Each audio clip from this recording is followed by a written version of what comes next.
Yo Young. If Carter falls to 17, sign me, Moats, and Deke at CB, and we'll all look like Ramsey out there with the pass rush of Watt, Hayward, Carter, and Highsmith. All right, man. If a player of his caliber were to be available at 17, I mean, yeah, that's a lot of productivity in terms of just what he's capable of. But, we'll see how everything plays out in terms of how the draft board falls now because, whenever you get reports like what came out with him, it's going to have some type of impact. You just never know how significant it's going to be in terms of how the NFL views it. Not minimizing it, but just when you think about how the NFL has handled other Who's the one? Laramie Tunsil the day of the draft. Yeah. He's got the smoke mask on. Yeah. It's like you just never know. He only dropped probably like five or six picks. Yeah. It's like you had Laramie drop a couple picks. Who was the other guy that dropped completely out the first?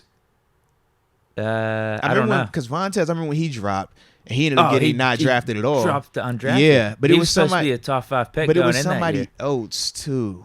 Jeez. Recently? Man. Yeah, probably like in the last 10 years. Position? Defense, I thought. I just don't remember who. But I thought it was definitely somebody who was another I know JOK a couple years ago, but that was more due to the heart stuff, issues that popped up. But I just think of where it was a report that came out and then this person ended up going from for Baylor. I mean, I ain't get the whole to see how everything played out with it, but then he ended up getting cleared from it. But Oakman, right? That's what it was. I was like, yo, there's another dude on defense that was the same thing. Report came out and he went from about to be drafted to none done. But yeah, man, craziness, bro, craziness.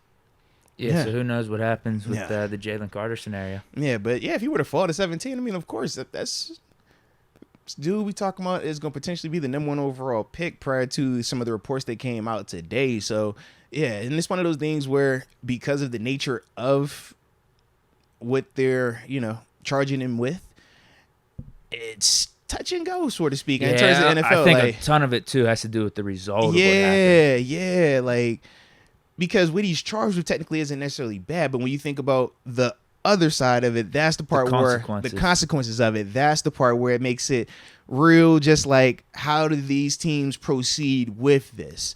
Because it's not like when we talk about some of the other. If it's just reckless driving, dude's driving Right. 120, that gets forgot about really quick. Right. But when it's reckless driving and somebody lost their life, and you think about from an NFL's perspective, this is on the heels of Henry Ruggs and his situation where speeding, reckless driving caused somebody else their life as well.